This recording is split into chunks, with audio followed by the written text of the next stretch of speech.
Tu es là, Seigneur notre Dieu, pour apporter la solution. Tozakobenga elombe nzambe. Tozakobenga elombe. Oya kataka makambo na biso. Azo elombe nzambe. Oya guérir ke biso. Oza elombe. Oya sikola kamitema. Oh mon Dieu. Reçois la gloire, Jésus. Merci notre roi. Alléluia. Présent parmi nous, je t'adore,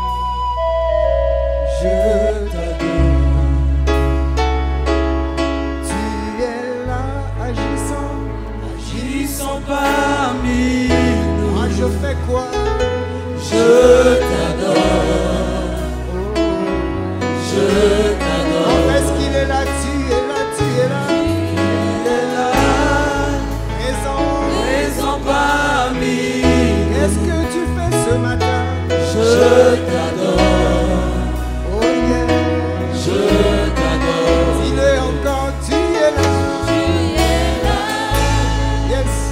Agissant parmi nous. Oh, oh, oh. Je t'adore. C'est vrai, Seigneur. Je t'adore. Tu es là, tu es là. Tu es présent. Présent parmi nous. Je t'adore. Je t'adore. Je t'adore. Tu es là, Seigneur. Tu es là. Présent, agissant. Agissant parmi nous. Moi je fais quoi? Je t'adore. Je t'adore. Yozali awa. Yozali. Katina biso. Katina biso. Natondi yo Yahweh. Natondi yo. Natondi yo. Natondi yo. Lobali susu yozali. Yozali. Oh katina biso. Katina biso. Natondi yo Masia. Natondi yo. Alléluia. Natondi. Loba yozali awa Yahweh. Yozali. Katina biso. Katina biso. Oh natondi yo. Natondi yo. Natondi yo Yahweh. Natondi yo. Dis-le, tu es là Jésus. Tu es là. Oh il est présent. Présent parmi nous. Je fais quoi? Je t'adore. Je t'adore Seigneur. Je t'adore. Dis-le, tu es là. Tu es là. Agissant au milieu de nous, Agissant Seigneur. parmi nous. Moi je fais quoi? Je t'adore. Je t'adore. Tu feras un chemin tous ensemble. Alléluia. Tu ferais chemin au Père des miracles. Tu tiens tes promesses, lumière dans les ténèbres. Mon Dieu, c'est ce que tu es. Tu feras un chemin Jésus. Tu ferais un chemin au Père des miracles. Tu tiens tes promesses, lumière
Est-ce que tu peux acclamer pour Jésus?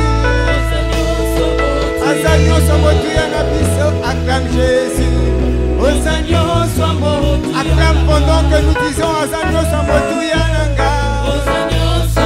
tu es plus précieux que l'or et l'argent. Acclame Jésus. Ça veut dire tu es plus précieux. Oh, il est précieux. Oh Jésus. Une dernière fois, acclame Jésus. Acclame Jésus. Il mérite la gloire. Alléluia, alléluia, alléluia, alléluia. Acclame, acclame, acclame. Ne te retiens pas. Tu n'es pas devant un homme, mais tu es devant ton Créateur. Celui qui a donné toute sa vie pour te sauver. Jésus. Sois élevé, Seigneur, sois glorifié. C'est à toi que nous te donnons ces offrandes d'adoration, de louange.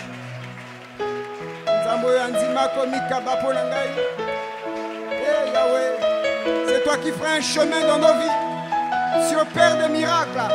Tu tiens tes promesses. Là où il n'y avait pas le chemin, tu fais un chemin, Seigneur. C'est ce que tu es, Jésus. Alléluia. Nous croyons en toi, Seigneur. Oh, alléluia. Alléluia.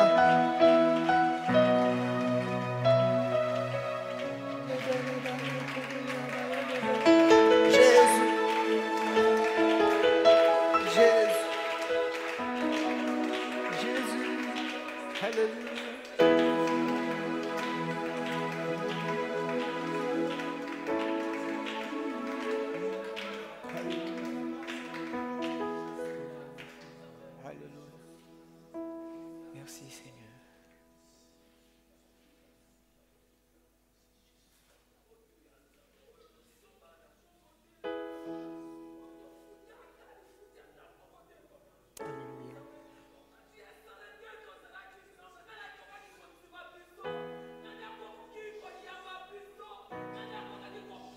Personne.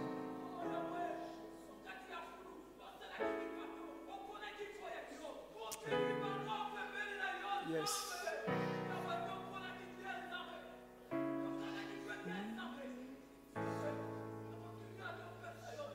Alléluia. Jésus.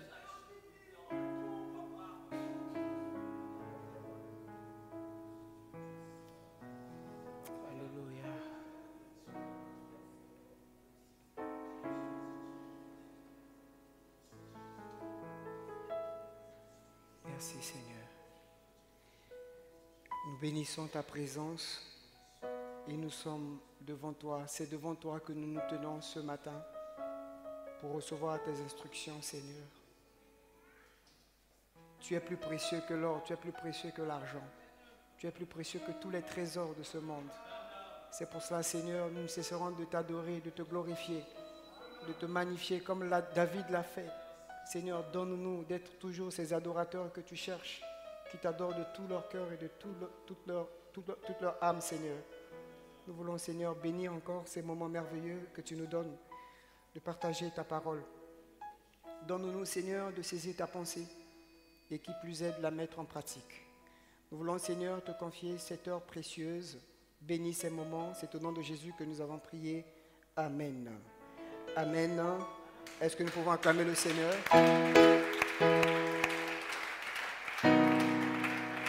Bonjour, bien-aimés dans le Seigneur. Nous pouvons nous saluer également les uns les autres avec des paroles d'amour. Genre, Dieu te bénisse. God bless you. Nzamba pambolayo. Nzamba sakumunange. Alléluia. Nous voulons également transmettre les salutations du pasteur Denis qui est bien rentré hier de Kinshasa. Mais ce matin, il était avec nous au premier culte. Au deuxième culte, il ne pouvait pas être là parce qu'il a connu une petite situation au beach.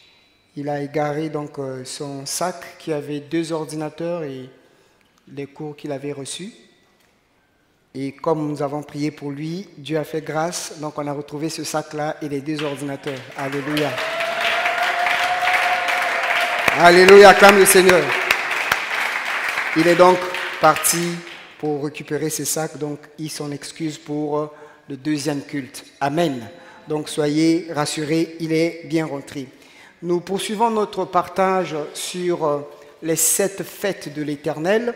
Il y en a 7 et nous sommes rendus aujourd'hui à la 2e fête, c'est-à-dire la fête des pains sans levain.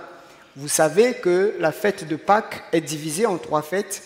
La fête de Pâques elle-même, la fête des pains sans levain et la fête des prémices. Pour le moment, nous sommes à la fête des Pâques et la fête des pains sans levain, pardon, autant pour moi, merci. Pour la fête des pains sans levain, telle que nous avons vu dans les Saintes Écritures, Dieu avait dit à Moïse, pendant la célébration de la fête des pains sans levain, on ne devait pas trouver le levain chez les Israélites, dans la maison. C'est-à-dire que dans tout le pays, dans la maison et dans le pain, on ne devait pas trouver le levain. Et il y en a 5 que nous avons, par rapport à la parole de Dieu, trouvé, les levains. Nous avons vu le levain des Sadducéens, le levain des pharisiens, là où nous sommes. Il y a le levain des Corinthiens, le levain des légalistes et également le levain d'Hérode. Différentes facettes de ces levains nous ont aidés à comprendre plus ou moins la pensée du Seigneur pour nous. Nous avons dit que le levain, ce n'est pas le péché directement. Le levain, c'est quelque chose qui pénètre dans votre vie de façon subtile, sans que vous en apercevez vous-même. Un peu comme le roi Hérode, il ne voulait pas tuer Jean-Baptiste. Mais puisqu'il assistait à la manière dont Salomé, la fille d'Hérodias, était en train de danser, il a été subjugué, il a été fasciné par ces danses au point d'accepter d'offrir la tête de Jean-Baptiste. Donc il arrive que les chrétiens qui ne veulent pas foncièrement commettre un péché, commettre l'impudicité, se retrouvent dans des situations peu confortables. C'est-à-dire que vous vous mettez à regarder des séries télévisées où vous savez très bien que, telle que la scène est en train de passer, ça va vous emmener à des actes sexuels. Au lieu de changer de chaîne, vous vous mettez là à regarder. À la fin, sans que vous en apercevez, ça va entrer en vous un levain qui va vous donner l'amour du monde et vous allez vous retrouver, quoique chrétien, en train de vivre dans l'impudicité. Pourtant, vous regrettez. Ce n'est pas votre faute, c'est vrai, mais vous êtes arrivé là parce que vous avez toléré le levain. Pareil, le levain des raisonnements. Les raisonnements, donc les Sadducéens, nous empêchent de pouvoir voir la main de Dieu dans notre vie. Parce que les Sadducéens, eux, ils croyaient à la parole de Dieu, mais ils ne croyaient pas à la résurrection des morts. Et quand c'est comme ça, il y a des raisonnements. Les raisonnements ne peuvent pas nous encourager à voir la main de Dieu. Donc, toutes les personnes qui ont raison dans leur cœur, ça sera difficile pour eux de voir la main de Dieu. Comme le général Naaman qui a dit à Élisée, « Moi, je croyais qu'en venant chez toi, tu allais sortir, tu allais prier, tu allais agiter ta main là où j'ai mal et je serais guéri. Et tu me demandes simplement d'aller me laver dans cette rivière. » Et aussi longtemps qu'il était dans le raisonnement, Naaman ne pouvait pas voir la main de Dieu.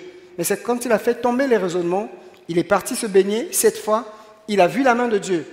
Pareil pour nous les chrétiens. Si nous voulons voir la main de Dieu, le Dieu surnaturel existe. Le temps de miracle n'est pas encore passé. Alléluia. Là où nous sommes, il y a le monde invisible qui existe. Aussi bien les anges sont là, aussi bien les démons. Mais si nous croyons en Dieu, nous croyons qu'il peut agir et faire de grandes choses dans nos vies. Et nous sommes rendus actuellement donc au levain des pharisiens. Le levain des pharisiens que Jésus lui-même a dit, c'est l'hypocrisie.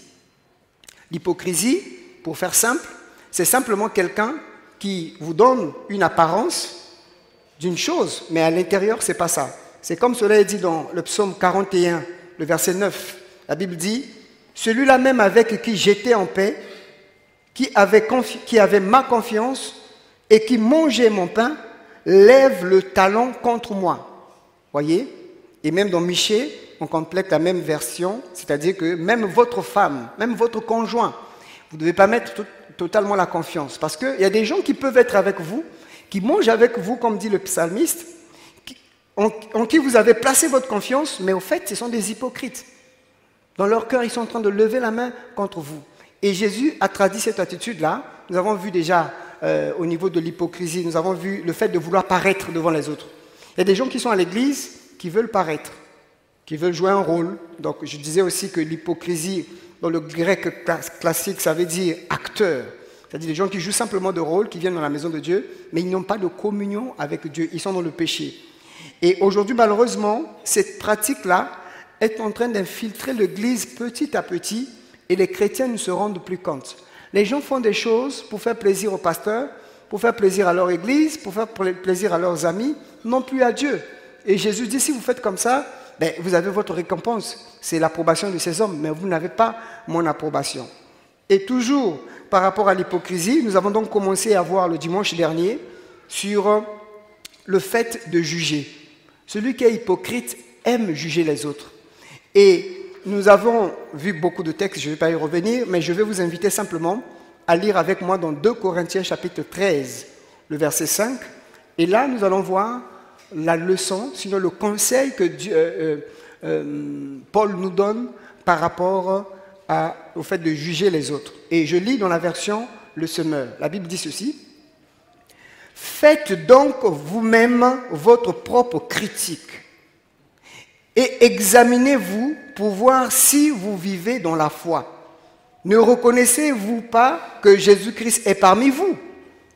À moins peut-être que cet examen aboutisse pour vous à un échec. » Paul est en train de dire aux chrétiens qui sont à Corinthe, la meilleure façon de procéder au jugement, c'est de vous juger vous-même, de faire votre propre critique, de vous analyser vous-même, de faire votre introspection, de regarder en vous-même. Est-ce que vous marchez avec Dieu? Est-ce que vous êtes dans la foi? Si vous faites votre propre analyse, c'est ce qu'il recommande à tout chrétien. Et la meilleure façon pour ne pas qu'on vous juge, c'est que vous ne jugez pas les autres. Alléluia.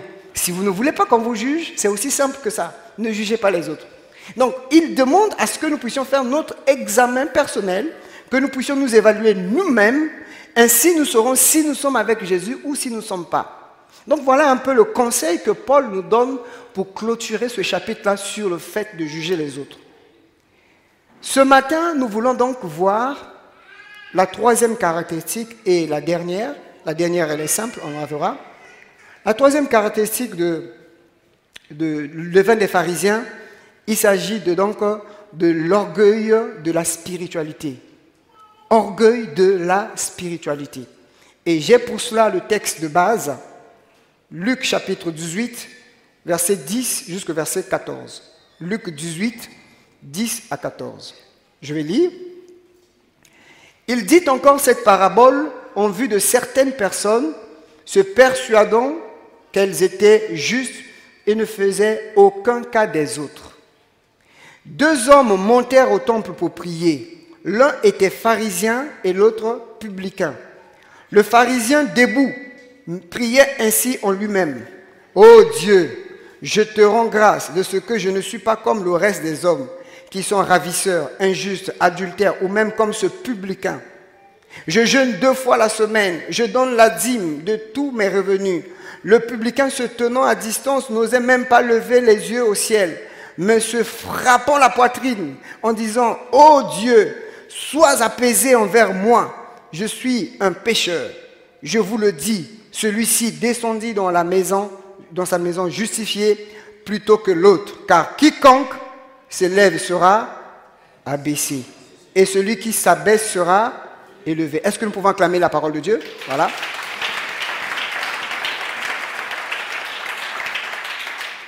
Voilà donc 2 personnes qui vont à la prière, telles que nous, aujourd'hui. Nous avons foncièrement 2 catégories de personnes qui sont là. Il y en a qui sont venus comme le pharisien, mais il y en a qui sont venus comme le publicain. Jésus dit déjà au début de cette parabole, il y a des gens qui s'estiment justes. Il y a des gens qui s'estiment purs, justifiés, et qui n'ont pas besoin de la justice de Dieu, et qui ne considèrent pas les autres. Et il donne cette parabole. Dans cette parabole, il nous dit qu'il y a un pharisien et un publicain. Le publicain, c'est aujourd'hui, on va appeler, c'est un agent des impôts. Donc c'est quelqu'un, on va dire, qui vit pour eux à l'époque, qui ne craint pas le Seigneur, qui est pécheur. Les 2 personnes arrivent là, on va ramener dans notre contexte, elles sont là dans l'église, elles sont en train de prier. Le publicain n'écoute pas la prière du pharisien, le pharisien n'écoute pas la prière du publicain. Mais Dieu écoute les 2 prières. Il se trouve que dans la prière du pharisien, il y a des choses que le Seigneur veut nous faire remarquer. C'est là où nous parlons du levain. Dans la prière du pharisien, on trouve le levain. En quoi consiste le levain qu'on trouve dans le pharisien? C'est que le pharisien, quand il prie, la première des choses, on nous dit qu'il se lève. Il se met debout. Pourquoi? Pour attirer l'attention de tout le monde. Pour que les gens voient qu'il prie. Il veut que tout le monde soit braqué sur lui pour savoir que là, il est en train de prier. Une attitude hypocrite d'ailleurs que nous avons déjà vue. Ensuite, voilà ce qu'il dit en lui-même. Il dit, je te rends grâce de ce que je ne suis pas comme le reste des hommes qui sont ravisseurs, adultères ou même ce publicain. Je jeûne 2 fois la semaine, je donne la dîme de tous mes revenus. Honnêtement, qu'est-ce que Dieu va faire avec une prière comme ça? Je suis à la maison, tu as une situation, tu as une difficulté, tu viens me voir. Quand tu viens me voir, je veux t'aider. Donc j'écoute ton besoin. Tu commences à m'exposer ta vie. Ouais, moi je suis le fils d'un tel, j'ai grandi dans tel quartier, notre père nous a laissé des biens, tout.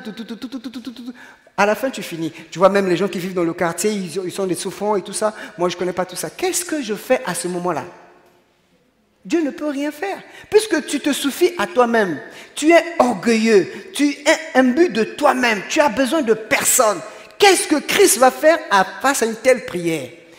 Mais Jésus dit, attention, cette façon de prier-là, c'est un message qu'il est en train de donner aux pharisiens de l'époque, mais c'est un message qu'il donne à toi et moi, qui sommes des chrétiens aujourd'hui. Il arrive aussi que nous prions comme ce pharisien. Au fait, nous sommes en train de prier, mais Dieu qui sonde les reins, qui sonde les profondeurs du cœur. Il y a des gens, quand ils prient, le Seigneur sait que dans ta prière, au fait, tu es en train de demander que l'oncle là-bas puisse t'aider. Pendant que tu pries, tu as déjà la réponse. Tu pries seulement pour la bonne forme parce que tu sais qu'après, tu vas voir l'oncle un tel qui va te donner l'argent. Tu es en train d'exposer ta spiritualité. Moi, je prêche bien, moi, je fais ceci bien, moi, je fais cela bien, moi. Tu crées ce qu'on appelle par le 5e évangile, l'évangile du moi. Tout est centré sur toi, pas les autres. Et donc, cette façon de prier, c'est une forme de levain. C'est-à-dire que c'est un piège. On a l'impression que Dieu nous écoute. Mais ce n'est pas seulement la prière, c'est toute une vie, c'est toute une attitude. Parce qu'à la fin, le but quand on vient pour prier, c'est qu'à la fin, que Dieu nous écoute et qu'il nous exauce. C'est ça une prière efficace. Quand tu pries, Dieu t'a écouté et il t'a exaucé. Exaucer, je disais au premier culte, ce n'est pas seulement quand la réponse est favorable. Même quand la réponse est négative, c'est l'exaucement. Alléluia. Même quand la réponse est négative, c'est l'exaucement. L'apôtre Paul disait, Dieu m'avait mis une écharde dans ma chair. J'avais une épreuve physique. On ne sait pas en quoi ça consistait, mais tout au moins, il souffrait à l'intérieur de lui. Il a dit, j'ai prié 3 fois le Seigneur. Mais 3 fois le Seigneur me dit, ma grâce te suffit. Est-ce que ce n'est pas un exaucement? C'est un exaucement, mais ce n'est pas positif. Lui voulait la guérison, mais Dieu dit, ma grâce te suffit. Il faut rester dans cette situation. Donc quand on vient pour prier, on a quand même besoin que Dieu nous exauce. Mais voilà quelqu'un qui va à la prière, mais à la fin, Dieu ne l'exauce pas. Dieu lui dit, tu seras abaissé. Au contraire, les biens qu'il avait, il va les perdre. Et il y a une deuxième personne ici, donc on appelle le publicain, qui est le païen. Lui, il prie, mais il reconnaît qu'il est pécheur. Déjà, dès le début de sa prière, il dit, Seigneur, sois apaisé envers moi. Je sais que j'ai fait du mal. En français, on dit, une faute avouée est à moitié pardonnée. Voyez, quand nous venons devant le Seigneur, soyons nous-mêmes, soyons honnêtes. Père, j'ai menti. Père, j'ai volé. J'ai fait ceci. Et même quand vous avez les enfants dans la maison, un enfant qui a mal agi vient voir son père pour dire, papa, j'ai mal fait. Automatiquement, le cœur du père répond à la prière.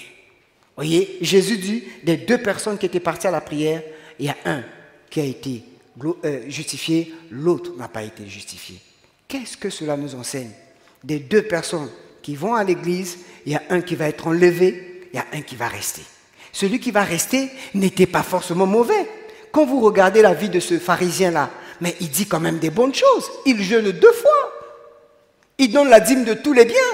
Il n'a pas de péché gravissime, pas de péché scandaleux. Mais pourquoi il n'a pas été enlevé? Je fais une image par rapport à nous. Pourquoi il n'a pas été enlevé? C'est pas qu'il était mauvais, il ne couchait pas avec les femmes des autres, il n'était pas dans l'adultère, il n'était pas dans tous les péchés, tous les vices que nous connaissons. Mais son problème, c'est l'orgueil. Alléluia. Son problème, c'est l'orgueil. Et l'orgueil est dangereux plus que le péché de l'impudicité. Dis Amen. Ah oui. Parce que ça a commencé au ciel, nous allons le voir tout à l'heure. Donc, alors, si nous parlons de l'orgueil de la spiritualité, qu'est-ce que l'orgueil? Je ne vais pas vous donner une définition de Larousse, du dictionnaire, parce que je ne la trouve pas assez riche. Je vais vous donner une définition biblique. La définition de l'orgueil. Prenons Romains chapitre 12, le verset 3. Romains 12, 3. Je vais lire. Par la grâce qui m'a été donnée, je dis à chacun de vous de n'avoir pas de lui-même une trop haute opinion, mais de revêtir des sentiments modestes selon la mesure de foi que Dieu a départie à chacun. Qu'est-ce que Paul dit ici? Au fait, Paul ne définit pas directement l'orgueil. Paul recommande aux chrétiens d'être humbles. En recommandant aux chrétiens d'être humbles, il donne implicitement la définition de l'orgueil. Je sais qu'il y a des mathématiciens ici et des mathématiciennes. Ils comprennent les raisonnements implicites et autres. Alléluia. Alors, qu'est-ce qui se passe ici? Il dit, au fait, l'orgueil, si on enlève seulement la négation, là où il dit « je dis à chacun », nous avons la définition de l'orgueil. L'orgueil, c'est celui qui a une trop haute opinion de lui-même. C'est-à-dire qu'il voit qu'il est au-dessus des autres. Il se voit vraiment dans un domaine où c'est lui qui plane. Yémei, Praise, Kundi. Donc lui domine sur les autres sont bas. Donc il a une haute vision de lui. C'est ça la définition que Paul donne de l'orgueil. Et si on prend le même verset dans la version parole vivante, alors là c'est encore plus clair. Regardez ce que la version parole vivante nous explique sur l'orgueil. Je prends, donc j'enlève la négation, je prends la partie qui nous concerne. Donc en fait, l'orgueilleux, c'est celui qui a une opinion exagérée. Il dit, n'ayez pas une opinion exagérée de votre importance. Il y a des gens qui ont une opinion tellement exagérée de leur personne qu'au point où elles sont capables de dire que si moi je ne suis pas là, ça ne va pas marcher. C'est-à-dire que la personne devient comme le centre de l'humanité. Donc sans lui, sans elle, rien ne peut marcher. Il continue, il dit, mais que chacun de vous s'efforce d'avoir une idée juste sur lui-même. Il dit, ne surestimez pas vos capacités. N'aspirez pas à ce qui dépasse vos possibilités ou qui déborde votre vocation. Ce matin, je disais, il y a des supporters d'une équipe que vous connaissez, je ne dis pas le nom. Donc, pendant la Coupe du Monde, là, ils se sont dit, oui, le premier match, on nous a battus. Je pense qu'on les a battus, non, Argentine? On ne les a pas battus? Autant pour moi. Donc, au premier culte modifié, hein? Ok. Mettez la mise à jour. Ils ont fait un match nul.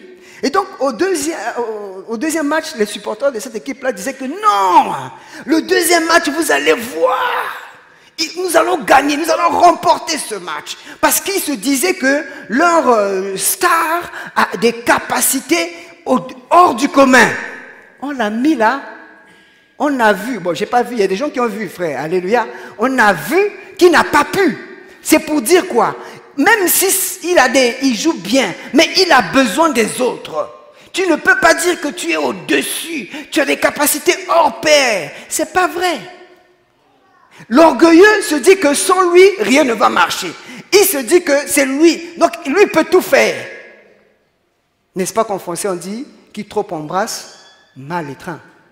Tu prends ça, tu prends ça, tu prends ça. À la fin, tu es qui? Tu es quoi? Tu fais quoi?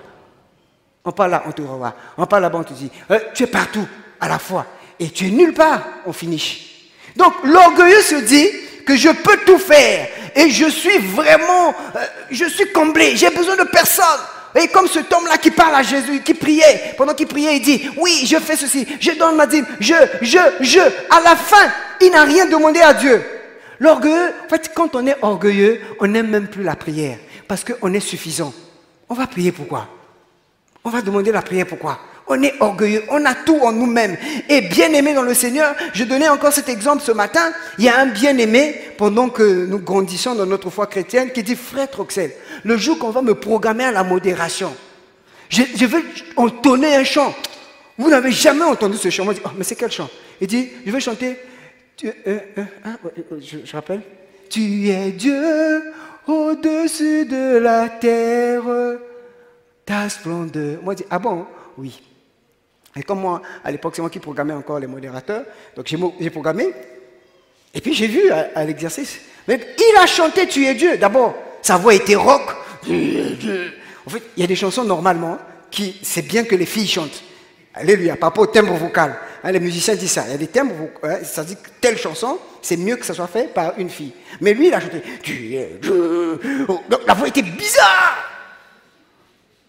À la fin, quand vous avez mal fait, vous-même vous êtes conscient que vous avez mal fait. Et donc il était là, il ne pouvait plus parler. Il savait qu'il avait dit que le jour qu'il allait modérer, il allait chanter, ça devait être excellent. Mais ce n'était pas excellent, c'était médiocre. Parce qu'il avait une haute opinion de lui-même. Il se disait que lui, il est au-dessus de tout. Or, en musique, on dit toujours que la mélodie, c'est un assemblage des sons. C'est-à-dire que tu prends le son de la guitare, tu prends le son de la batterie, tu prends le son de la flûte, tu prends le son de quoi? Le cymbale? Synthé? Ah. Vous évitez, hein? Hein, Brel? Flûte? Saxo? Violon? Trompette. À la fin, il y a une voix, peut-être qu'à un moment donné, on va vous dire, personne ne chante. On entend juste la musique. À un moment donné, on dit, placez la voix. Juste des soupirs. Ouh, calme. Quand vous respectez cela, à la fin, ça donne une mélodie agréable à l'écoute. Même sans que vous commencez même à chanter, dès que vous rentrez, vous sentez, waouh, God is here, Dieu est là. Parce que vous sentez c'est bien fait. Mais pour que ça soit bien fait, il ne faut pas que l'instrumentiste dise, celui qui joue au piano dit, moi je suis le meilleur. Il ne faut pas que celui qui joue à la batterie, seulement moi. Celui qui joue au tam-tam, non. On a besoin de toutes les ressources, de toutes les vocations. Or, l'orgueilleux ne veut pas comme ça. Lui, il veut tout. Mais si tu veux tout, on te laisse avec tout. Allez, fais tout. Chante, joue au synthé. Tu vois, je fais comment? C'est ça l'attitude d'orgueilleux. Et nous, là où nous travaillons, nous sommes les intégrateurs numériques, nous travaillons en mode projet. Le mode projet voudrait dire que moi je commence à un endroit A jusqu'à un endroit B, et l'autre prend de l'endroit B jusqu'à un endroit A, ainsi de suite. On ne peut pas dans les télécoms dire qu'on fait tout, c'est pas possible. celui qui va te tirer le câble de la fibre optique, il fait son câblage, il finit, il dit, moi j'ai fini mon travail, il certifie son câblage, il vous dit, ça y est là, mon câblage est fait, la fibre optique est disponible. Il se barre. Il y en a d'autres qui vont venir avec des serveurs, qui vont interconnecter, qui vont dire, le service est là. Et puis il y en a d'autres qui vont mettre des points d'accès Wi-Fi, et des gens qui ont des téléphones vont se connecter. Mais c'est un travail de tout le monde. Tu ne peux pas dire, tu n'as pas besoin des autres. Tu ne peux pas dire que tu es suffisant. Mais si tu es suffisant, ça veut dire que tu es Dieu. Ça veut dire que tu as besoin de personne. L'orgueilleux, c'est ce qu'il fait. C'est pourquoi l'apôtre Paul dit, acceptez vos limites. L'orgueilleux, pour lui, il n'a pas de limites. Il peut tout faire. Il peut répondre à toutes les questions. Moi, j'ai souvent des questions quand les gens me posent. Je leur dis, la question là, je n'ai pas la réponse. Ce n'est pas un péché, frère. Il y a des gens, même s'il n'a pas la réponse, il va te dire, non, tu sais, c'est-à-dire, attends, je vais te trouver le verset biblique. Oh, mais Jésus n'a pas répondu à ça. Si le gars, il pense que Adam et Ève ont mangé la pomme, laisse-le croire à ça. Toi, tu n'as pas de réponse.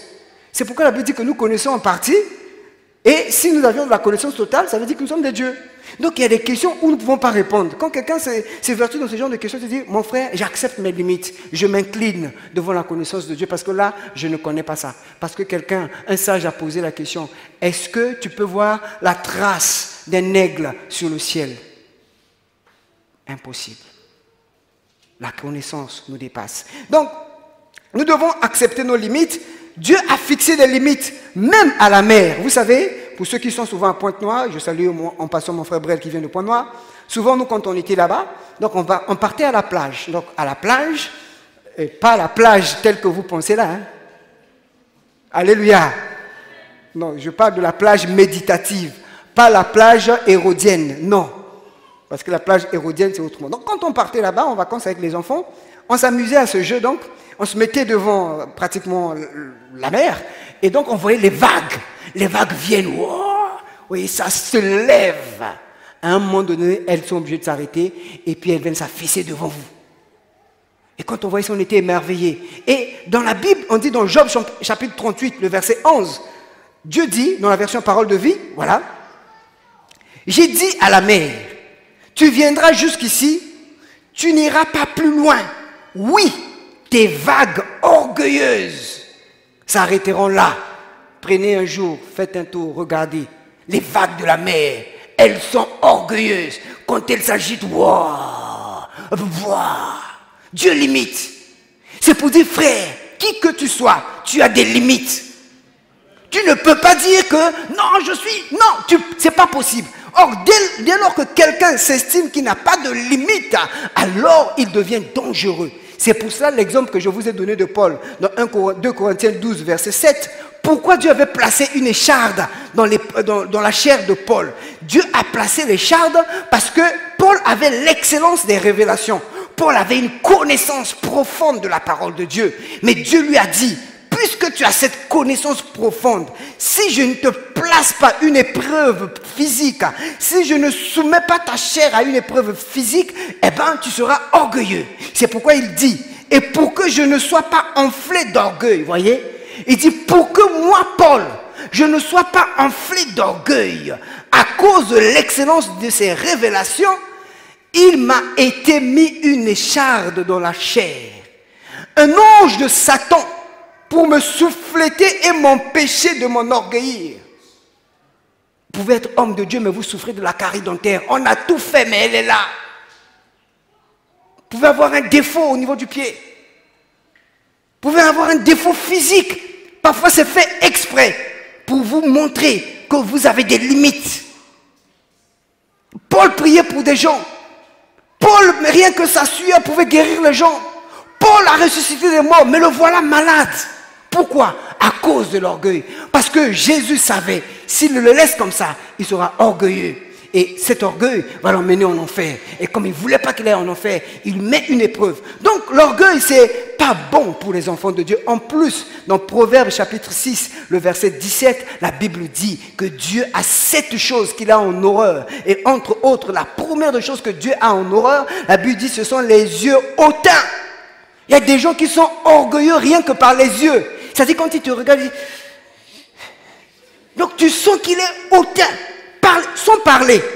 Tu rentres quelque part dans une administration, tu regardes, on te donne un regard, tu comprends tout de suite que la personne est orgueilleuse.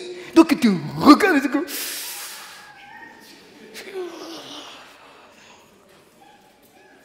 rien que le regard. Dieu a horreur de ça. La Bible dit que Dieu hait ces choses-là, les yeux hautains. Donc tu commences à tu regardes les autres comme s'ils sont rien du tout. C'est toi qui es quelque chose. Les autres sont rien. Et Dieu en a horreur. C'est pourquoi Dieu n'aime pas les orgueilleux. Enfin, il aime les orgueilleux, mais il n'aime pas l'orgueil. Alléluia. C'est pour ça, s'il y a des orgueilleux ici, Dieu a permis ce message pour que les uns à les autres se répondent. Donc nous voyons que l'orgueil peut effectivement nous éloigner de notre communion avec Dieu. On peut éviter, on ne peut plus prier parce qu'on est orgueilleux, on est suffisant à soi-même. Maintenant revenons sur notre texte. Prenons un peu quelques bouts de phrases de cet homme qui était orgueilleux.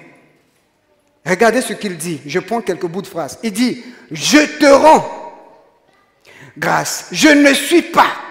Deuxième jeu. Je jeûne 2 fois. Troisième jeu. Je donne la dîme de tout. 4e jeu. Et j'ai trouvé le 5e jeu. Mes revenus. 5e jeu. Tout est centré sur lui. Tu es devant Dieu. Tout est centré sur lui. C'est-à-dire qu'il n'y a que lui. Rien que lui. Pas d'autres personnes. Que lui. Pas les autres. Que lui.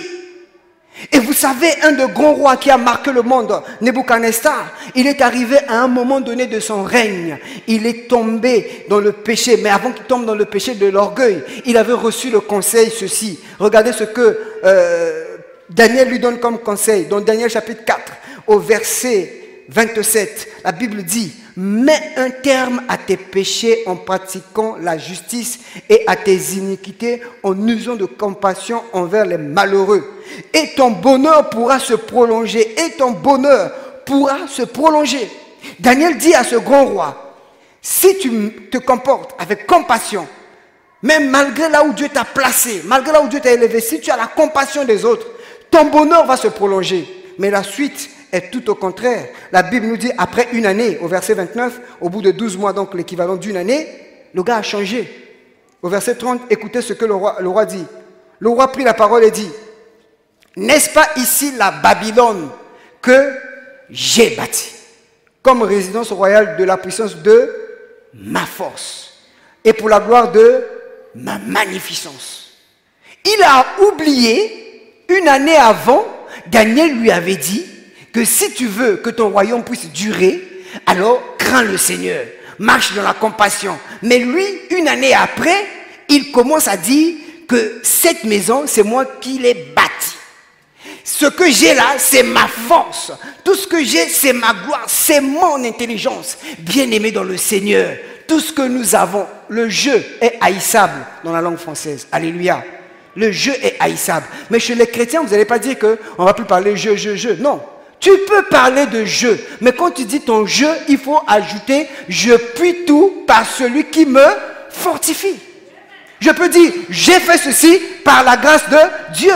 Ce matin, je donnais l'exemple de mariage. Vous voyez, pendant le mariage, quand on charge le marié, on dit « Madame, voulez-vous prendre ce monsieur comme votre époux ? Vous allez bien... vous soumettre à lui, malgré, bon, chez la femme, c'est pas trop difficile. Je prends chez l'homme. Parce que c'est souvent l'homme qu'on cherche.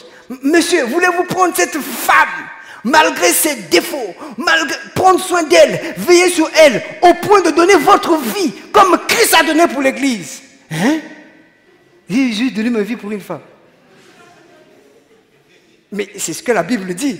Le gars est là. Et souvent, quand on prend les mariés en conseil, on leur dit, quand on arrive à ce niveau-là, il ne faut pas trembler, il faut seulement dire oui, par la grâce de Dieu. Pourquoi? Parce que d'eux-mêmes, ils ne peuvent pas. La preuve, c'est qu'on a eu des mariés qui ont fait des promesses ici. Mais comme vous voyez, la réalité de la vie, c'est autre chose. Il y en a qui ont dit, si tu es le téléphone, je suis la cime. Mais dans le foyer, on a vu que le téléphone est à côté, la cime est à côté. Maintenant, ta déclaration. Vous voyez? Parce que par ta force, tu ne peux pas. Oui, mes enfants, je vous ferai ceci, je vous ferai cela, Moi, souvent, ça m'arrive avec mes enfants. Et les gars, on va faire ceci, on va aller en vacances et tout. Après, ils disent, papa, cette année, on va aller en France, non? On dit, quoi? Parce que je fais rêver les enfants. On va aller en vacances en France et tout. Je dis, papa, on va aller en France. Je dis, et vous là? Là, c'est quand il n'y a pas d'argent. Quand il y avait l'argent, on pouvait parler comme ça. Quand il y avait, je dis, bon, asseyez-vous. Vous voyez, on paye vos coûts. Vous devez manger les jambes et épaules. On doit s'occuper de vous et tout. Et vous voulez aller passer les vacances en France. Ça arrivera. Ce n'est pas encore maintenant. C'est un projet. Vous savez, un projet, ça prend du temps et tout. Pourquoi? Parce que là, tes enfants te mettent au pied du mur. Tu dis que tu ne peux pas. Tout le monde veut vivre bien. À un moment donné, ta femme te met devant la réalité. Papa, lobaki que mikolonyo soko lambelanga bilia. Mais dimanche en les canards au mono lambelanga bilia. Tiens papa, nini kaka. C'est pas ta force, c'est le Seigneur. Quand l'heure est grave, voyez, il y a même une femme, je vous ai déjà fait ce témoignage là, non? Qui a dit à son mari, tu vois la bouteille de Coca-Cola là? J'attends seulement que tu t'endormes. Je vais casser ça et puis je vais t'enfoncer dans la gorge. À ce moment-là, ce n'est plus sa force. Parce que ce n'est pas par ta force. Oui, je t'accepte comme époux. Après, papa, je ne voulais pas de ce mariage. Oh, tu ne voulais pas de ce mariage, hein? Mais pourquoi? C'est toi qui disais, ah oui, j'ai trouvé mon gars, c'est bon, je vais me marier. Il est le plus beau, il est mignon, il parle bien, il fait ceci. Oui, il parle bien, tout ça c'est bon. C'est sucré. Tu n'as pas encore vu le revers de la médaille. Vous voyez, une femme dans la Bible qui est dit à son mari, elle dit, ah Job, t'as là, papa, tu as déjà trop souffert. Maudit Dieu et meurs. Ah, quel conseil.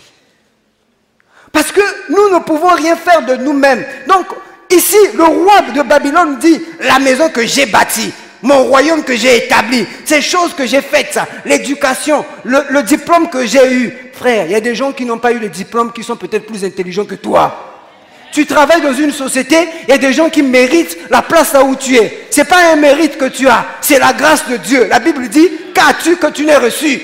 Et si tu l'as reçu, pourquoi tu t'en glorifies? Le Seigneur qui t'a donné aujourd'hui peut te ravir ça. Personne n'a choisi sa famille. Les parents que tu as reçus, c'est une grâce. Le travail, c'est une grâce. La voiture dans laquelle tu roules, c'est une grâce. Le quartier là où tu habites, c'est une grâce. Même s'il y a des érosions, c'est une grâce. Dis Amen. Amen. Dis Amen. Amen. Tout le monde ne vit pas dans des quartiers là où il y a des érosions.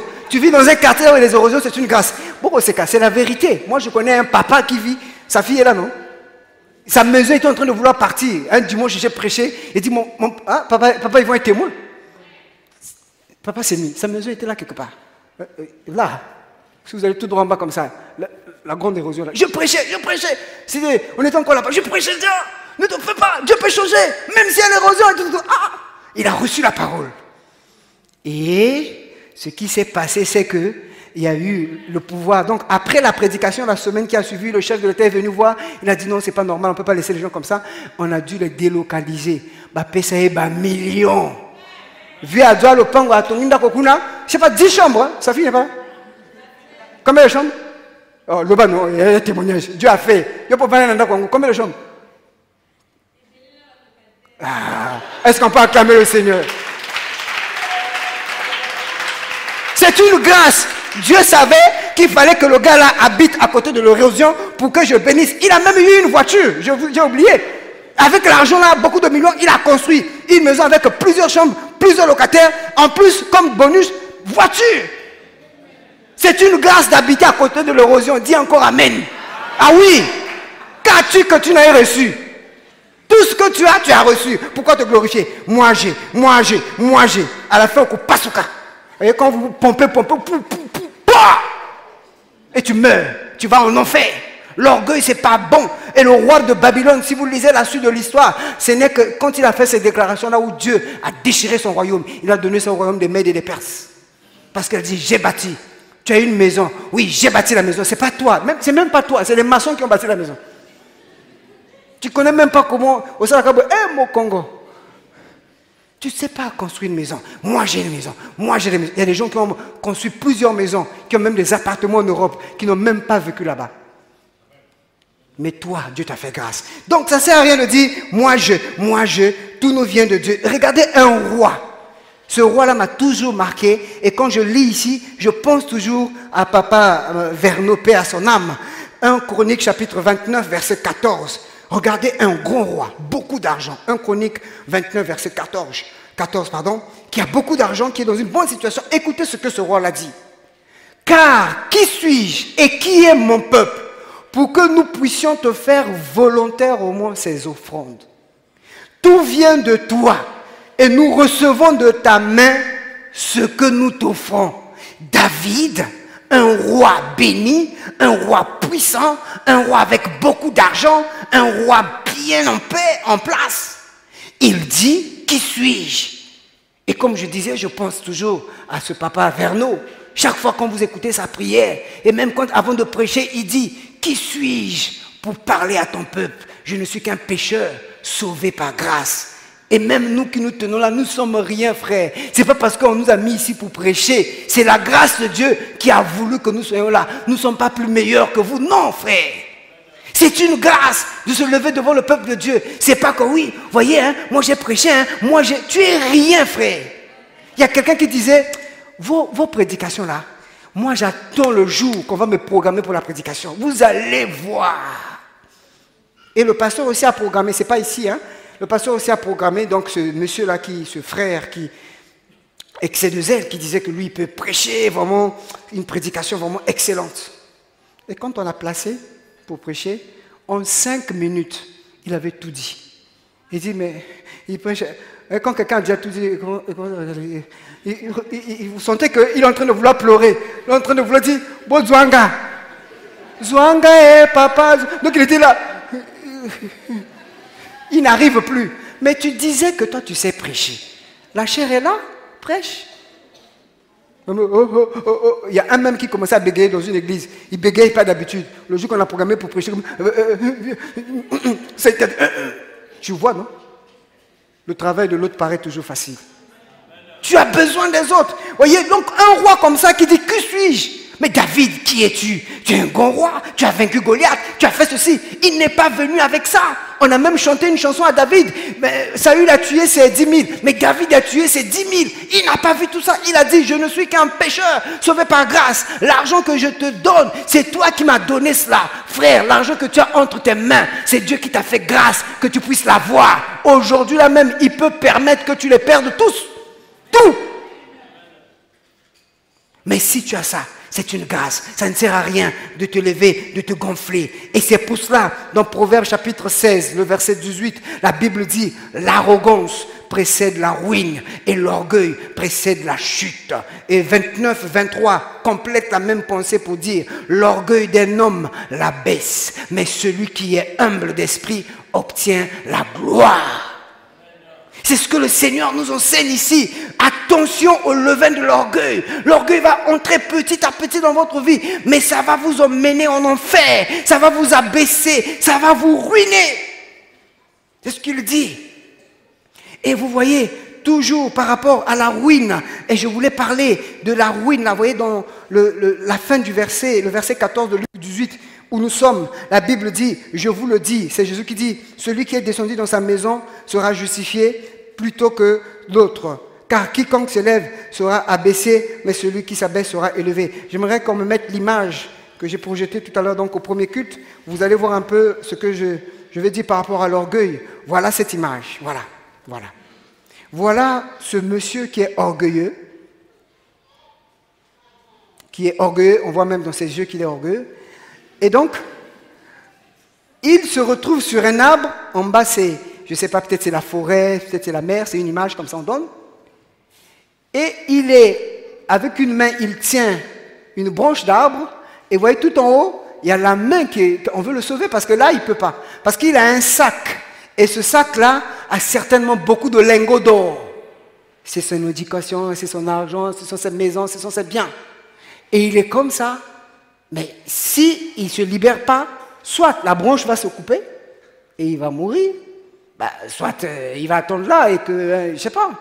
C'est comme ça, nous sommes dans cette image. Nous devons, la main qui nous tombe, c'est Jésus-Christ qui veut nous enlever. Et mon fils, quand il voyait ça, quand je me préparais, il est venu, je suis en train de me préparer. En fait, c'est lui qui m'a poussé à mettre cette image parce que je n'avais pas l'idée de mettre cette image. Et j'entends seulement quelqu'un qui est en train de lire. Moi, je ne lisais pas ce qui est écrit. C'est écrit, parfois, il faut accepter tout, lâcher pour s'en sortir. Moi, je travaillais, en fait. J'écoute, pendant que je travaillais, lui, il est en train de dire, parfois, il faut accepter de tout lâcher pour s'en sortir. Moi, je dis, oh, attends, je suis en train de travailler ici. Le petit, là, de son niveau, il ne peut pas avoir la pensée de ce que je suis en train de préparer. Comment il a fait pour comprendre ça? Je le regarde. Je travaille encore. Il lit encore. Après, je fais attention. Je dis, ah, petit, tu es en train de lire ici. C'est là où j'ai dit non, il faut que je mette cette image-là. Vous voyez? Qu'est-ce qu'il doit faire à ce moment-là? Il doit lâcher son orgueil s'il veut être enlevé. Bien aimé, les orgueilleux ne seront pas enlevés. Les orgueilleux vont rester. Et pourquoi? Parce qu'ils sont attachés à leur orgueil, à leur personnalité, à leur éducation, à leur bien.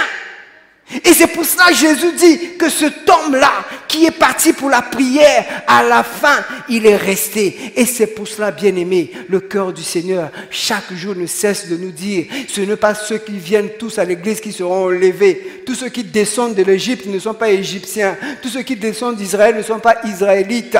Tous ceux qui viennent à la cerf ne sont pas forcément des chrétiens. Mais le cri du Seigneur, c'est que quand tu viens ici, il veut que tu sois chrétien. Et chrétien authentique. Qui a renoncé au monde, qui a renoncé à l'orgueil, qui a renoncé à ces choses.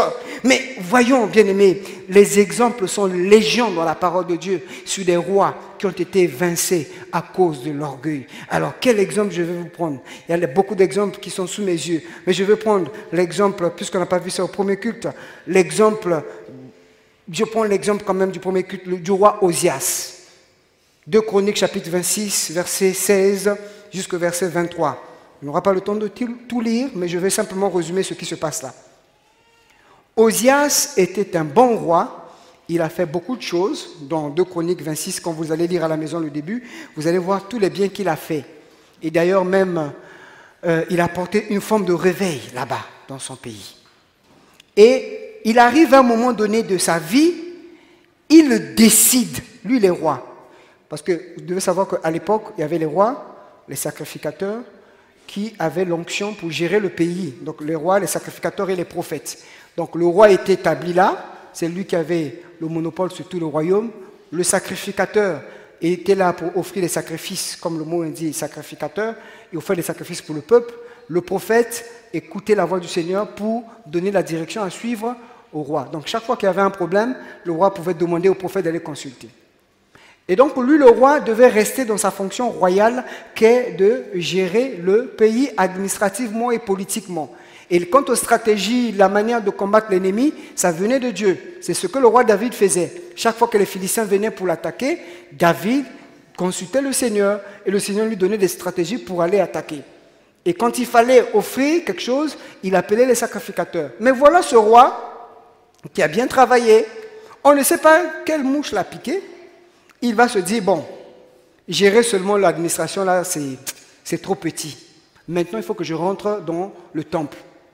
Et au lieu de s'arrêter au parvis, il veut aller dans le lieu saint pour faire quoi? Pour offrir des parfums.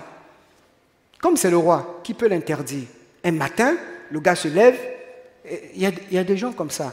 Je ne sais pas, peut-être vous, dans 2 matins, vous pouvez devenir chef de l'État, je ne sais pas comment, mais quand vous serez chef de l'État, bien aimé dans le Seigneur, il y a un Dieu au ciel. Alléluia. Il y a un Dieu qui est votre maître. Et je parle peut-être qu'en passant, un chef d'État ou bien une autorité pourra m'écouter, on ne sait jamais, mais sachez-le qu'il y a un Dieu au ciel. Et il a fixé des limites. Vous ne pouvez pas être l'égal de Dieu, ce n'est pas possible. Il vous laissera faire, mais il y aura un temps.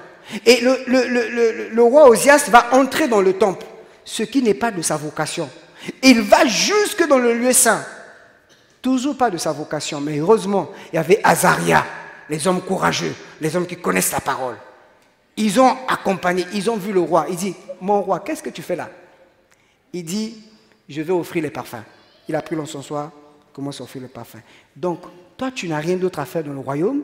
Tout ce que tu trouves à faire, c'est de faire le travail des autres. L'orgueilleux, c'est ça. Il pense que le travail que les autres font là, c'est rien du tout. Comme on dit, le travail de l'autre paraît facile. Quand vous voyez quelqu'un qui nargue, frère, il faut avoir... Quand vous êtes humble, vous saurez apprécier les bonnes choses. Quand quelqu'un fait quelque chose, vous saurez dire, ah frère, c'était bien. Ah, maman, les beignets là sont bien faits. Vous aurez l'humilité de reconnaître.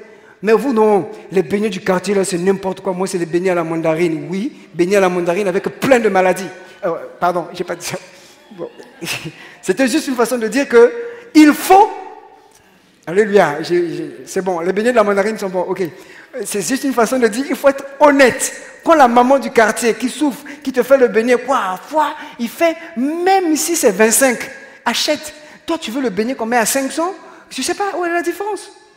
On dit c'est les pommes de terre de Djambala, personne ne veut acheter. Le lendemain, on enlève Djambala, on dit c'est les pommes de terre de France, tout le monde achète. Le travail de l'autre paraît facile.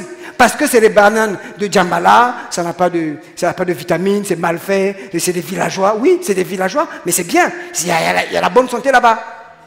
Oui, c'est bien fait. C'est pourquoi les femmes aujourd'hui tombent des maladies bizarres pour qu'on botte comme un problème. Il faut bâtir ma péridurale. Nos mamans au village sont quelqu'un. C'est naturel. Ali en Ngouba. Ngouba, est bien. Les arachides. C'est ce que nos mamans mangent là-bas. Le mfungu, Nyotum africanum, bien là. Elles sont fortes. Mais le travail des autres paraît facile. Donc ce roi, il rentre dans le temple. Il commence à offrir des parfums.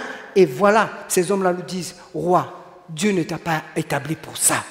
Et ils ont manqué de respect au roi parce que le roi a osé toucher à Dieu. Quand le roi ose toucher à Dieu, tu as le droit de le désobéir. Je répète, quand un roi ose toucher à Dieu, la Bible te donne le droit de désobéir à son ordre. Non pas de lui manquer de respect, mais de désobéir. Ils ont dit au roi, sors! Go out! Bima! Pala! Douka! Sors! Encore quoi? Quel autre patois?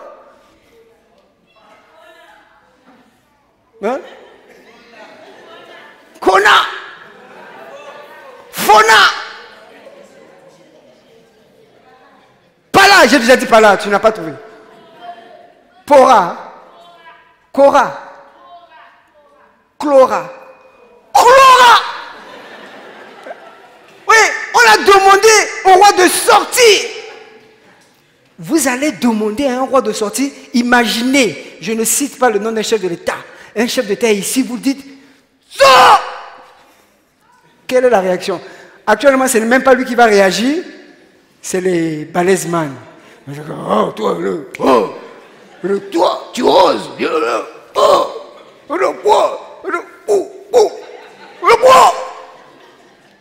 Ça, c'est en Afrique. En Europe, on peut encore laisser, parce que vous avez vu, il n'y a pas longtemps, vous avez vu, les Français sont terribles, quoi. Monsieur Macron, mais c'est quand même le chef de l'État. Mais vous avez vu comment ils ont ridiculisé un président, un chef. Ils ont ridiculisé pour des choses. Monsieur, vous, tu. Sors par là, Flora Kona. Le roi, il s'est dit, il a l'orgueil monte maintenant. Dieu dit, mais les gars là sont en train de défendre ma cause. Toi, tu t'en prends à eux, maintenant tu vas voir. Maba. Vous voyez Maba? Lèpre. Piou, piou, piou, piou, piou, piou. Piou, piou, piou, piou, piou. Le roi lui-même. Les gens, en fait, il ne faut pas se moquer de son ennemi. Mais les sacrificateurs au fond de leur cœur disaient, c'est bien fait pour toi. Donc le côté, il est parti. Lui-même, on ne l'a pas chassé. On l'a seulement mis. Et dès lors qu'il est sorti là, quand on avait dit sorti, ce n'était pas seulement pour le temple, mais c'était aussi pour la fonction royale. Et il était mis de côté, parce que quand tu as la lèpre, tu ne peux plus rester avec les autres. On l'a mis de côté, on l'a isolé. On a dit, toi tu restes là-bas maintenant, puisque tu as montré que tu voulais être orgueilleux vis-à-vis de Dieu, eh bien Dieu t'écarte du royaume. Il y a beaucoup de gens, si vous ne respectez pas dans l'obéissance au commandement du Seigneur, Dieu va vous enlever de là où vous êtes. Je répète encore, si vous ne restez pas soumis, vous ne restez pas humble, Dieu va vous faire chuter. Parce que le Seigneur, ce qu'il vous a donné, c'est sa grâce. Ne méprisez pas la grâce de Dieu. Soyez humble, reconnaissez. tout ce que j'ai aujourd'hui, c'est ta grâce. Je n'ai pas mérité, je n'ai pas demandé, c'est toi qui m'as donné. Merci Seigneur. Soyez humble, aimez la prière, jeûnez, même si vous n'avez pas de problème. Il y a des gens qui jeûnent seulement quand tout va mal. On dit que son frère est malade, sa fille est malade, il a tel problème. C'est là où le jeûne de 21 jours, il fait. Comme on a chanté, n'a pas veillé de prière, n'a pas raté, et ma oui. Yo dit raté parce qu'on a un problème. Après, on dit, la mouka yesu yo katalika monanga. Toi, tu pries seulement pour la katalika monanga. Il faut aussi faire des jeûnes de Seigneur, comment je vais te rendre grâce pour tout le bienfait que tu as fait pour ma vie. Ça, c'est un autre niveau. C'est ce qu'on appelle par le sacrifice de louange. Tout va mal, mais tu es capable d'adorer. Ça, c'est un sacrifice. Mais quand tout va bien, tu adores. Ça, Job a dit à Dieu, enlève-lui ce qu'il a et tu verras qu'il va te maudire. Mais Job n'a jamais maudit. Bien-aimés, soyons humbles. L'orgueilleux, il a perdu son trône. Alors pour terminer, je vais chuter donc, atterrir. Je vais prendre donc Satan, qui est le père donc, de l'orgueil. Dans Luc chapitre 10, verset 18, la Bible dit, Jésus leur dit, je voyais Satan tomber du ciel comme un éclair. Luc 10, 18. Je voyais Satan tomber du ciel comme un éclair. Mais pourquoi il est tombé du ciel? Pourtant, il était dans le ciel. Qu'est-ce qui s'est passé? Voyons la réponse dans Ésaïe chapitre 14, verset 12. La Bible nous dit ceci, Ésaïe 14, 12. Te voilà tombé du ciel.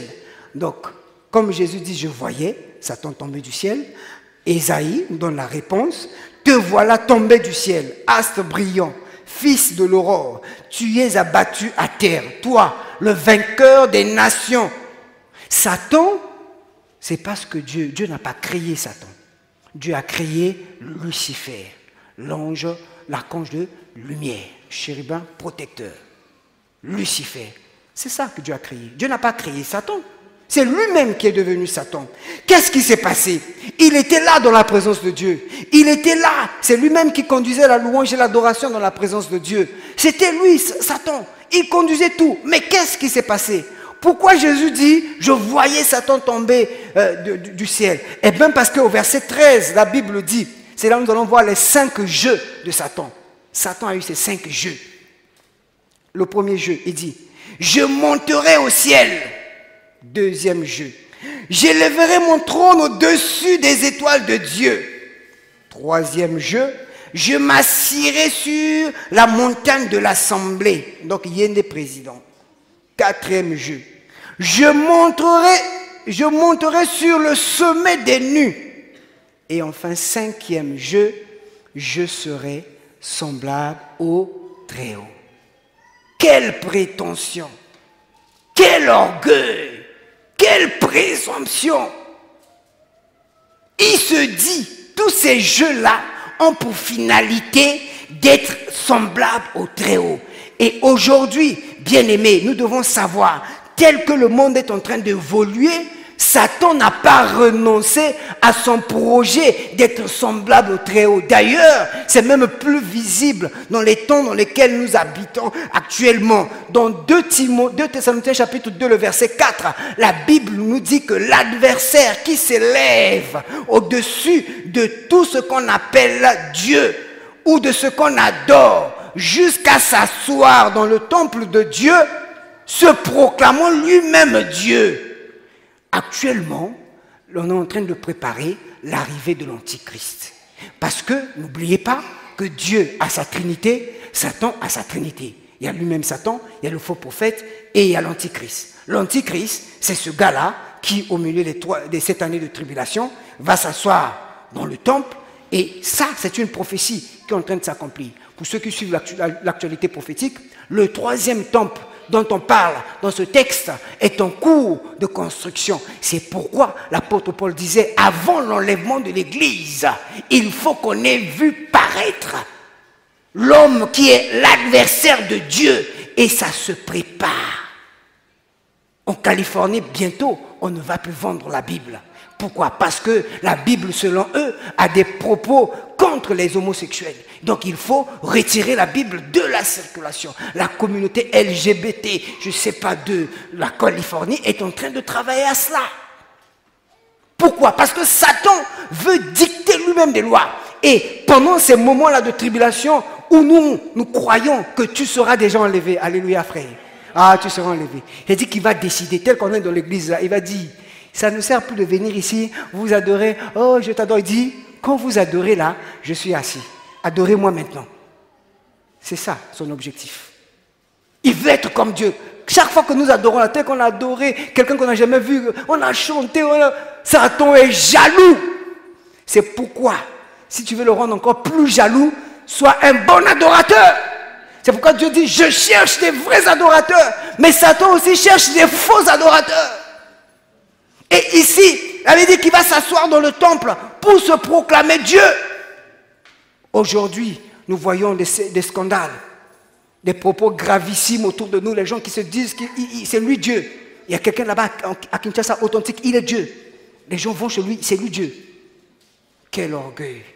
Et dans Apocalypse 13, verset 4 jusqu'au verset 6, toujours parlant de Satan, qui veut prendre la place de Dieu, la Bible nous dit ceci. Ils adorèrent le dragon parce qu'il avait donné l'autorité à la bête. Ils adorèrent la bête en disant, qui est semblable à la bête et qui peut combattre contre elle?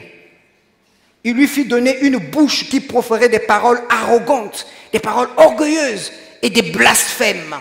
Il lui fit donner le pouvoir d'agir pendant 42 mois, c'est-à-dire 3 ans et demi, au milieu de ces 100 ans de tribulation. Et elle ouvrit la bouche pour proférer des blasphèmes contre Dieu, pour blasphémer son nom et son tabernacle, et ceux qui habitent dans le ciel. Voilà Satan. Son projet, il n'a jamais renoncé. C'est pour cela, l'orgueil est une mine antipersonnelle contre les chrétiens. Vous savez, dans la guerre, il y a des mines antipersonnelles. Vous allez dans un champ de bataille, l'ennemi a placé des mines. C'est-à-dire que quand vous mettez votre pied sur la mine, dès que vous enlevez, vous êtes fini. L'orgueil, c'est une forme de mine antipersonnelle que le diable est en train de mettre dans l'église. Pourquoi? Parce que personne ne veut qu'on le traite d'orgueilleux. Essayez seulement d'appeler votre voisin qui est à votre côté orgueilleux. Vous allez voir la réaction. Non, moi je ne suis pas orgueilleux. Hein. Déjà de la réponse, il montre qu'il n'est pas orgueilleux. Moi je ne suis pas orgueilleux quoi. Un peu de respect, s'il vous plaît. Je ne suis pas orgueilleux moi. Déjà là, rien que par sa réponse, il est orgueilleux. Voyez, Satan n'a pas renoncé à ce projet. Son projet, dans les 5 jeux que nous avons vus, le dernier jeu, c'est qu'il veut être semblable au Très-Haut. Tout ce qu'il est en train de faire aujourd'hui, c'est d'être semblable au Très-Haut. C'est pourquoi il a développé des fausses doctrines sur le New Age, c'est-à-dire la pensée positive, pour montrer aux hommes que vous n'avez pas besoin de Dieu. Tout est en vous. Il y a même des gens qui disent Dieu vous a fabriqué à partir de la terre. Donc dans la terre, il y a tout. Effectivement, scientifiquement, on trouve tout dans la terre. Il y a de l'or, il y a de l'argent, il y a tout. On dit, si vous êtes sorti de la terre, donc vous avez tout en vous. Vous avez l'or, vous avez l'argent. L'argent est en vous. Il suffit seulement d'appeler l'argent. C'est comme ça, vous avez des gens qui deviennent comme des praticiens qui sont dans leur maison. L'argent, l'argent. Je vois 10 millions d'euros, 10 millions de francs, c'est pas 10 millions. Viens, viens. Il y en a qui disent, ah bon, là, je sors de ma maison. Je suis bien habillé, j'ai mon sac. Il n'a rien, il n'a rien. Hein. Il dit, là je vois ma voiture, j'ouvre ma voiture. Oh, je rentre dans ma voiture, je ferme. Oh chérie, ça va? Et je commence à partir. Oh. Pensée positive. Oh, je vois mes enfants. Oh, un tel est là. Oh, il commence à compenser. Oh, je vois mon mariage. Ils n'ont plus besoin de Dieu. Pensée positive. Ils sont égaux à Dieu. Ce qu'ils veulent, la pensée positive, littéralement dit, ce que tu as besoin, tu peux confesser et tu vas l'avoir. Est-ce que c'est ce que Dieu nous enseigne, frère? La Bible nous dit que Dieu a dit, j'ordonnerai à la bénédiction de te suivre, pas le contraire. Ce n'est pas à toi de suivre la bénédiction. Et même, je donnais ce témoignage. Un jour, pendant que je venais enseigner ici, j'ai pris ma vieille bécane, ma vieille voiture. Je venais à vive allure. Wow, je venais à l'église. Et mon chef m'a vu, il a dit, docteur, tu viens prêcher, c'est bien, mais ta voiture là, elle est informe. Elle est bizarre. Moi, je ne m'en occupais pas. Je ne faisais pas attention à ça. Moi, je vais servir le Seigneur. Moi, je dis, oui, il n'y a pas de souci, c'est pour le Seigneur. Tout. Après, il dit, bon, calme-toi, docteur. Je vais te donner une autre voiture à la place. Alléluia. C'est comme ça que j'ai eu la voiture. Je n'ai pas demandé.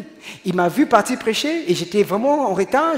Il a vu dire, on s'est croisés dans un rond-point. Il m'a vu dire, il s'est gêné, quoi. Il dit, je connais ce gars, je connais ses capacités. Mais la voiture,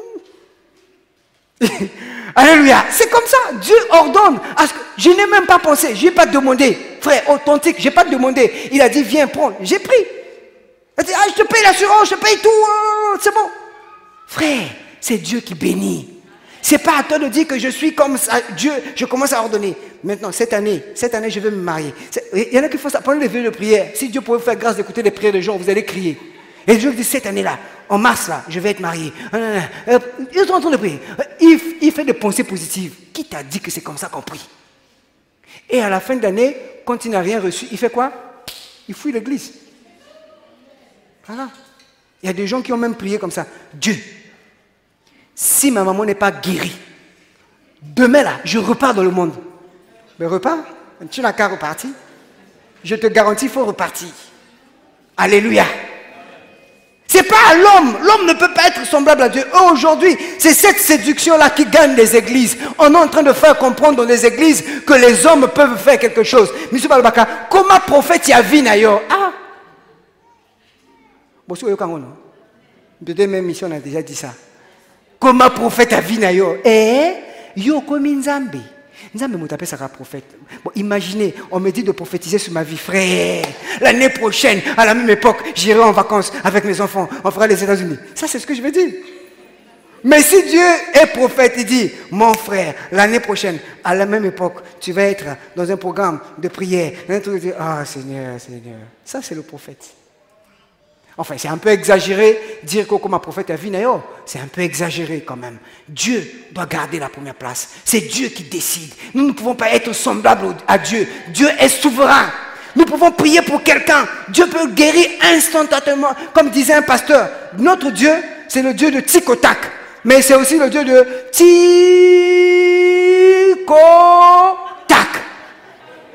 Il y a des gens, on l'a prié, tic-au-tac, il est guéri. Mais les gens qui ont prié, c'est tic-au-tac.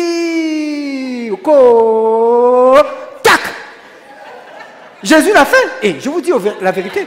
Jésus a prié. Il a prié pour quelqu'un. Il a fait un peu la boue, il a mis le yeux, il dit va. Le gars dit, ah, je vois, c'est comme si les hommes sont comme des arbres. Il dit, oh, c'est vrai ça. Oh, je ne vois pas bien. C'est Jésus, hein. C'est Jésus. C'est pas moi. Si c'était moi, il a dit, oh, c'est le frère, c'est normal. C'était pas moi. C'est Jésus, c'est dans la Bible. Après, il a fait quoi? Il a dit, second touché. Il a encore fait, il a dit, allez voir. Il dit, hey, maintenant je vois bien. Voilà. C'est le même Dieu. Mais à un autre, il a dit, va, ta foi t'a sauvé. La personne est guérie. C'est le même Dieu. Il est souverain. Hein? Asala makamono lo lenge alingi, hein? Ndenge alingi, azwaka nkembo na makambo nyonso, hein? Lo lenge alingi. Même pour un rien, un prédicateur qui prêchait, il prêchait. Le prédicateur là, c'est pas comme moi, il était chaud. Il descendait là, il prêchait. À un moment donné, il prêche, bah, la chaussure s'enlève. Et que bête à mon dimi na poitrine.